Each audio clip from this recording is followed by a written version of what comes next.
Awesome. So welcome all for the webinar, and today I'll be talking about machine learning on Kubernetes. So machine learning is complex and Kubernetes is not easy. So when they both come together, it's super hard. So you have to be super technical, awesome in machine learning and awesome in Kubernetes to understand this talk. Don't believe me? I'll make this talk as simple as possible. So I'm working as Director of Technical Evangelism at CIVO, and let's get started. So we'll go. Today we'll be covering what is ML challenges, ML on Kubernetes, Cubeflow, and a small demo, not that much, but I just want to show the UI. Machine learning is everywhere. So from your day-to-day activities to whatever you do, whatever you order, whatever you listen, machine learning is everywhere. So you take Spotify, you get predictions of the songs, your favorite songs from all around the artists. You book Uber, you get the nearest rider. You book Airbnb, you give a rating. Next time when you come, you'll get recommended, recommended listings from the other users who rated the same one. So like this, there are other predictions that are doing. You go to shopping online, you buy some product, and when other people have bought the same product and whatever they have purchased, so you will be shown that as listing on your screen. And obviously it's not that easy, so they have additional complex algorithms and ML models that they have developed so that you get very curated list of your recommendation. So also when you order food, so basically ML is at all levels. So you take any day-to-day activities, any organizations, people are doing ML, they want predictions, they want recommendation systems, so everything is there. So what is ML? What is machine learning? So basically, first thing over here is human teach human. So think of a baby, and we teach baby how to walk, and then they develop a skill. We teach them how to ride a bike, and then they develop a skill. So basically, we are training them, and they are developing a skill. So the similar kind of approach is used when we talk about machine learning. So humans, basically now what we do is we create a model. So we have a training data. So we use that particular data, make it very insightful, and a lot goes into that particular aspect, the data aspect. That is the main one. And then we create a model, and we do predictions, and then we learn more. We try to train it more with the test data for the accuracy and all the other stuff. And the end goal is that it itself, our application or the end goal will develop a skill. So basically what you call AI. So AI is skill like learning, machine learning on its own. So that's the end goal of any ML pipeline or any ML process. So basically this is how in short I feel from data, making it valuable and converting it to a skill is all about machine learning. So you have training data and another insight of that. So training data, so you do the training, you create a model. So model is just the code that you write and the algorithms that you use to generate some insightful results from the data that you have. And then you have the output, and then based on that output you do the predictions. So very simple example, you can have a simple application where you upload a picture and it will tell you which animal it is. So like this, it's everywhere. And now ML, like I told you, it's not simple and it has its own complexities. So this is one of the diagrams from the Google research paper. So the ML code that you can see in the middle is this much. And you can see what all things has to be a part of a full machine learning workflow or pipeline or whatever you can call it, or ecosystem. So you have the configuration, you have data collection, data validation, tagging, classification, all these things. And then on the infra side, you have your machine learning resource management, analytics tools, the infrastructure, and then the monitoring on top of it. So there are a lot of aspects when we talk about machine learning as a whole.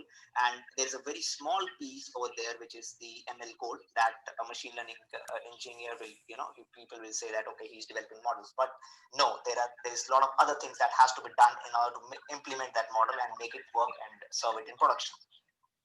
So you have different languages, and machine learning has evolved over time. So it's not like the frameworks have evolved. There are different frameworks to choose from. The languages have evolved, different languages to choose from. There are devices that you can run, CPUs, GPUs, TPUs, Edge, on-prem, all these things.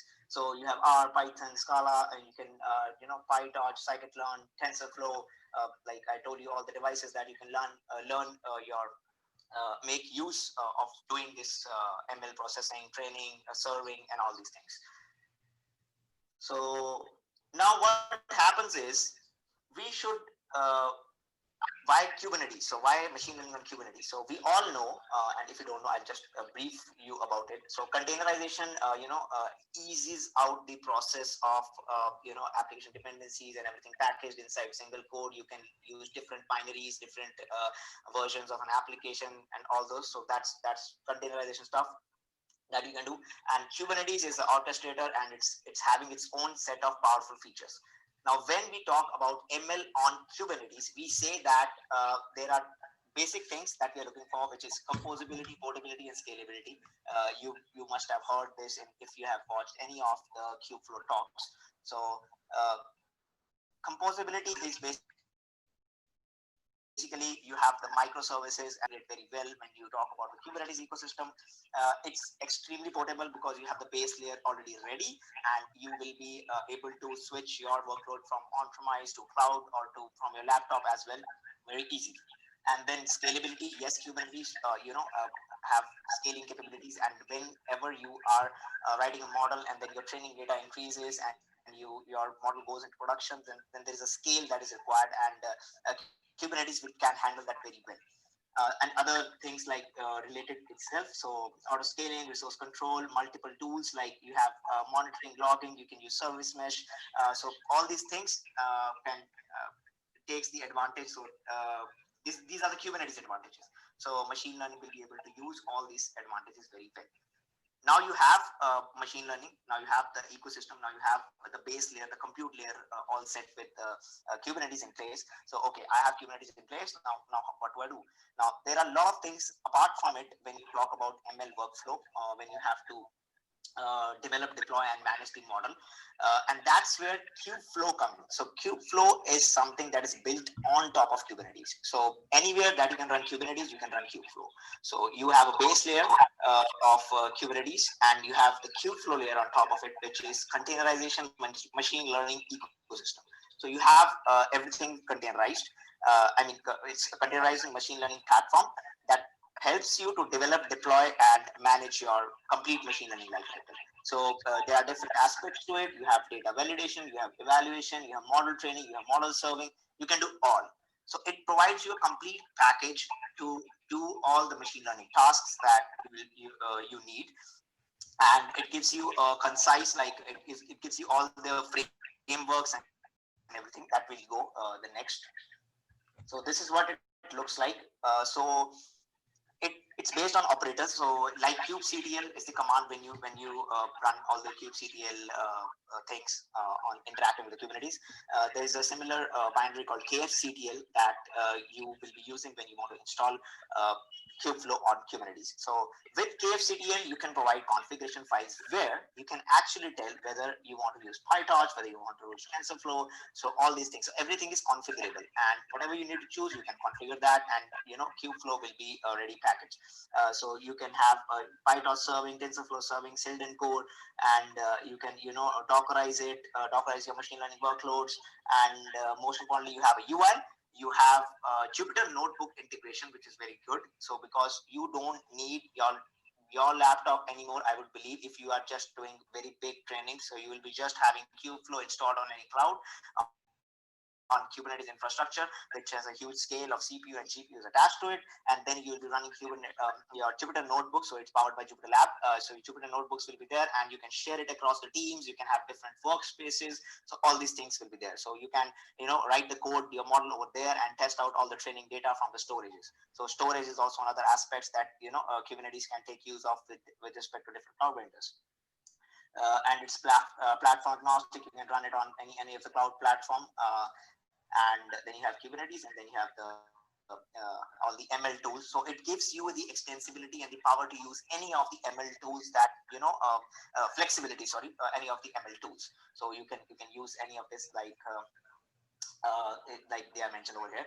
Now, apart from this, you can take the Kubernetes capabilities, which are Prometheus, Argo, Istio. So all these capabilities obviously comes with Kubernetes. So you can use those capabilities as well.